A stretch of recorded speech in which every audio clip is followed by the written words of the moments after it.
Hey, everyone. Today, we're diving into another terrifying case. Make sure to support my channel by hitting that subscribe button and turning on notifications. This story takes us to Germany, where a seemingly perfect relationship unfolded, until the truth shattered everything. Julia and Sven met in the summer of 2017, an encounter that felt like fate. Julia, a 25-year-old woman from Hanover, had a deep love for dogs. She owned two beautiful huskies and often took them on long walks through the forest. Being passionate about her pets, she was a part of an online Facebook group dedicated to husky owners. This group frequently organized outings where fellow dog lovers could meet, share experiences, and explore nature together. It was during one of these group hikes that Julia met Sven. Sven Hildebrand was charming, reserved, and deeply knowledgeable about dogs. They instantly clicked. Their conversation flowed effortlessly, from their shared love for animals to discussions about life, goals, and dreams. What made their connection even stronger was the fact that they had mutual friends in the group. After that first meeting, Julia and Sven started seeing each other more often. Their casual chats turned into long, meaningful conversations.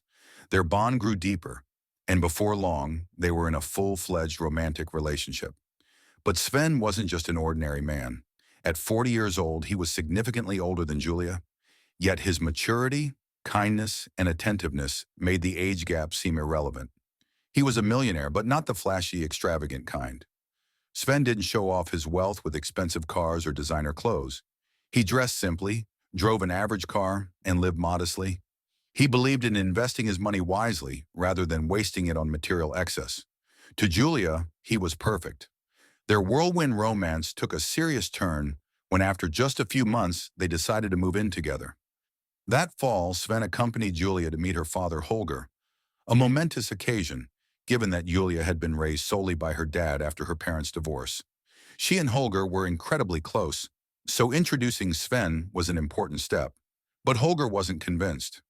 When the couple announced their engagement during the visit, Holger's face remained tense. He wasn't opposed to Julia finding love, but something about this seemed too rushed, too perfect. A 3-month relationship wasn't enough time to truly know someone. Did they truly understand each other? Had they faced any real challenges together? Could they handle the ups and downs of life as a couple? When Holger got a moment alone with Julia, he decided to voice his concerns. "Julia, sweetheart," he said in a quiet but firm tone, "I know you're happy and I won't stand in your way, but something doesn't feel right. You barely know him. People can wear masks, especially in the beginning. Are you sure about this?" Julia dismissed her father's worries, reassuring him that Sven was different. He wasn't like other men. He was kind, humble, and treated her like a queen. Holger wanted to believe her. He truly did. But deep down, an uneasy feeling stirred within him, one that refused to go away. And soon enough, the truth would come to light. Julia's father never harbored any malice towards Sven. He simply worried about his daughter, cared for her deeply. He had his doubts, though. Something about Sven didn't sit right with him. During a short visit, he noticed that Sven talked a little too much about money, almost as if he was showing off. Yet for someone who boasted so much wealth, there weren't any visible signs of it. No expensive clothes, no extravagant purchases. But Julia brushed it all off. She was convinced she and Sven were destined to be together. Nothing, not her father's concerns, not any lingering doubts, would change her mind. She had already made her decision. She was going to marry this man. Then came the trip to Lapland. Sven had planned everything meticulously, and Julia was thrilled. She loved nature, snow-covered landscapes, hiking, and above all, dogs. She even brought her beloved pets along for the adventure. As she stood in the breathtaking wilderness, she made an unexpected declaration. She wanted to live there, to build a house, to spend the rest of her life in this place. It didn't take long before that idea turned into action. Upon returning to Germany, the couple made a bold decision. They were moving to Sweden, not just talking about it, but actually doing it. In early 2018, they traveled back, scouted the perfect house, and Sven even signed the documents for the purchase. Everything was falling into place faster than anyone expected. Julia had always been someone who believed in grand gestures. Back in 2017, when she started looking for her dream wedding dress. She had even participated in a television show about weddings. So when in 2018, the producers of Goodbye Germany reached out to Sven, offering them a chance to share their story, it seemed like a fitting next step. Julia was hesitant at first. The idea of cameras following their journey felt overwhelming. But Sven, ever the charmer, convinced her. Before she knew it, they were standing in front of the cameras, showcasing their new home, their love story, and their dreams for the future. Holding hands, they spoke about their unwavering love, their shared vision for a new life, and the excitement of building a family together. Sven, who had never been ready for fatherhood before, now looked into Julia's eyes and told her she was the one. He wanted a family with her. Julia was moved to tears. She had found her perfect partner. But not everyone shared their happiness. Her father, watching from the sidelines, felt a deep unease. His daughter was about to leave everything behind, her home, her family, her security, to move with a man she barely knew to a foreign country. Something wasn't right, and he couldn't shake the feeling that soon, Julia's perfect love story would take a turn no one saw coming. Julia had always been independent, a free spirit eager to carve her own path. Her parents were divorced, and though her father, Hogar, remained protective, he knew he couldn't control her choices. But when Julia announced she was moving to Sweden with her fiancé, Sven, something unsettled him. Hogar shared his concerns with Julia's mother, hoping she would see what he saw. A nagging feeling that something wasn't quite right, but she dismissed his worries. "Don't interfere," she told him. "Julia is happy, and that's all that matters. Sven is a decent guy. Let her live her life." Reluctantly, Hogar stepped back. Julia and Sven, still in Germany at the time, were already planning their new life together. They excitedly ordered furniture, picked out decorations, and meticulously organized every detail. In April 2018, the big moment arrived. They finally moved to Sweden, their journey documented by a television crew. Julia was over the moon, a fresh start, a new home, and the man she loved by her side. But the honeymoon phase didn't last long. Not long after settling in, Julia received an unexpected letter from Germany, addressed to her mother, who passed it along. The letter contained a demand for payment for furniture that, according to the company, had already been delivered. Julia frowned. That didn't make sense. Sven had assured her everything was paid for. He had handled it himself using his card. Yet here it was, an official demand for payment with her name on it. When she confronted Sven, he brushed it off. "There's nothing to worry about," he said with an easy smile. "It's probably a mistake. I'll take care of it." His confidence reassured her, and after some time, she convinced herself she had overreacted. No point in fighting over something trivial. She trusted him. After all, wasn't that what love was about? But the problems didn't stop there. More issues arose with their new home. The kitchen equipment, which was supposed to be delivered, never arrived.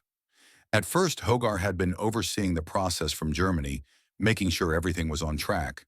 But Sven took over, insisting there was no need for Hogar to stress about it. He would handle everything. Still, something nagged at Hogar. Ignoring Sven's reassurances, he decided to check with the company himself. What he discovered sent a chill down his spine. The order had never been paid for. A red flag, a warning sign. But Hogar hesitated. Should he speak up? Should he risk upsetting his daughter when she was finally living the life she had dreamed of?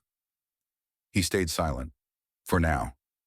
But deep down he knew something was wrong, and sooner or later, the truth would come out.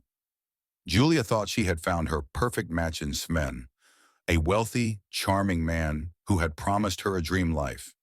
He had assured her that she wouldn't have to worry about a single expense, that he would take care of everything.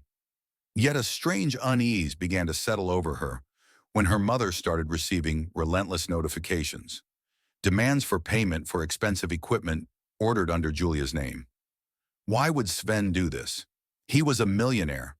Why would a man with so much money need to use her name? When she confronted him, he brushed it off with ease. "It's a mistake," he said, irritation flickering in his voice. "I've already taken care of it." But the notifications didn't stop. Doubt crept into Julia's mind. She started making calls, trying to undo the purchases and understand how this had happened. Meanwhile, Sven's attitude shifted. The man who once showered her with affection was now cold, dismissive, sometimes even aggressive. One night, as they argued yet again about the bills, a terrifying thought struck her. What if Sven wasn't who he claimed to be? To put her mind at ease, she asked to see his bank account, proof that he truly had the fortune he claimed. The moment the words left her lips, Sven's face darkened. His refusal was instant, his anger explosive. The room felt smaller, the air thick with tension. Julia's father, miles away, sensed something was deeply wrong. His daughter had stopped answering his calls. That wasn't like her. A gnawing feeling in his gut told him he needed to act. So he sat down at his computer and started digging. He typed Sven's name into Google, searching for any trace of the man who had swept his daughter off her feet. What he found made his blood run cold. The man his daughter was engaged to was not who he said he was, and she was in danger. Julia had always believed that she had found the love of her life in Sven. He was charming, kind, and promised her a beautiful future together. But her father, Holger, had a gut feeling that something wasn't right. And when a father senses danger for his daughter, he doesn't back down. He fights to uncover the truth. Holger began digging into Sven's past, and what he found sent chills down his spine. The man his daughter was so deeply in love with wasn't who he claimed to be. Sven had been in prison. According to official records, he had fled to Africa with his then partner while awaiting trial. He was eventually caught and extradited to Germany, where he served his sentence. But that wasn't all. Sven had even lied about his age. He was much older than he had led Julia to believe. Determined to confront him, Holger called his daughter. When she picked up, he told her to put the phone on speaker. His voice was calm but firm. "Sven," he said, "why don't you tell Julia the truth? Why were you in prison?" A heavy silence filled the air. Sven's face darkened. For a moment he didn't speak. Then without a word he stormed out of the room. Julia's heart pounded. But just as quickly as he left, Sven returned, his expression defensive. "Yes, I was in prison," he admitted, his voice cold. "But I was innocent. I was falsely accused. Julia knows everything, and I don't understand why this conversation is even necessary." Julia, her voice tight with emotion, confirmed his story. Then without hesitation, she hung up on her father. But Holger wasn't convinced. He had one last move left. He decided to visit Sven's parents, hoping to find answers. They lived several hundred kilometers away, but distance wasn't going to stop him. After a long drive, he finally reached their house. He knocked. No response. He knocked again. Nothing. The house stood eerily silent. Growing uneasy, he turned to the neighbors. "Do you know what happened to Sven's parents?" he asked. One neighbor hesitated before answering. "Sven's father? He's in a nursing home. He's been sick for a long time," the man said. "But his mother? We haven't seen her in ages. No one knows where she is." Another neighbor chimed in. "Last we heard, she was supposed to be living with Sven, somewhere in Sweden." A chill ran down Holger's spine. Sven's mother vanished without a trace? Then came the final blow. "Sven's been married multiple times. He has kids, and he's unemployed," another neighbor revealed. Holger's mind raced. If Sven had lied about everything else, what else was he hiding? And what had happened to his mother? Without wasting a second, Holger did something drastic. He reported Sven's mother as missing. Something about this entire situation was deeply wrong. Then he called Julia. His voice was sharp, urgent. "Listen to me very carefully," he said. "Leave the house. Now go somewhere safe and wait for me." Julia could hear the fear in her father's voice. He wasn't joking. Without a second thought, she grabbed her things and left. When Holger finally arrived in Sweden, he found his daughter, her face pale and confused. She still didn't want to believe it, but Holger had proof. He pulled out his phone and played a recording of his conversation with Sven's neighbors. One by one, the horrifying facts spilled out. The prison sentence, the missing mother, the lies. Slowly, Julia's face changed. The truth was finally sinking in. And then, a terrifying realization struck them both. If Sven could lie so easily, if he could keep secrets this dark, what else was he capable of? Julia had come to Sweden full of hope. A new life awaited her, a fresh start, a chance to build a future with the man she loved. But within days, that dream shattered into something dark, something terrifying. She had no choice. She had to return to Germany. But before leaving, Julia wanted to retrieve her belongings from Sven's house, the place where she had imagined a future, now reduced to a painful memory.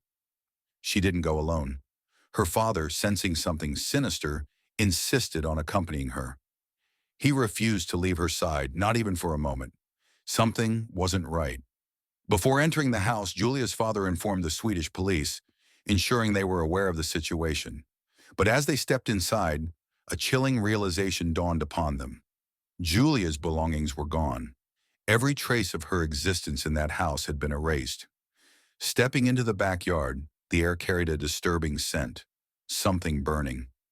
Julia's heart pounded as she followed the trail of smoke, only to find a pile of ashes and the charred remnants of a chair. Her grandfather's chair, the one that held sentimental value, a piece of her past. Sven had destroyed it. He had burned everything important to her, and he was nowhere to be found. Julia and her father didn't wait. They turned their backs on that house of nightmares and left for Germany, hoping this would be the end of it, hoping she could finally leave Sven in the past. But the past wasn't done with her. Days later, Julia received a call from the German police. A body had been found, cemented into a flower bed right in front of a house. Sven's mother. The autopsy revealed the horrifying truth. She had suffered brutal head injuries, struck repeatedly with a heavy object. But that wasn't all. Investigators determined she had been dead for 2 weeks before her body was cemented in place. And for those 2 weeks, she had been inside the house, wrapped in a carpet. The same house Julia had lived in, the same house she had dreamed of calling home. She had been living with a killer. Authorities wasted no time. Sven was arrested in Sweden during a routine traffic stop and extradited to Germany. But even as the charges were laid before him, he refused to confess. He claimed he was innocent, that he had nothing to do with his mother's death. The prosecution had a different story. They painted a grim picture, a mother and son locked in a cycle of endless arguments. Money was always the trigger. Sven was unemployed, drowning in debt, relying on his mother's kindness to survive. Perhaps this time, she refused to help him. Perhaps the argument turned violent. And perhaps in the heat of rage, he killed her. The trial was long and painful. Experts analyzed every detail, every shred of evidence. And then, in 2019, the verdict was reached. Sven was found guilty of murdering his own mother.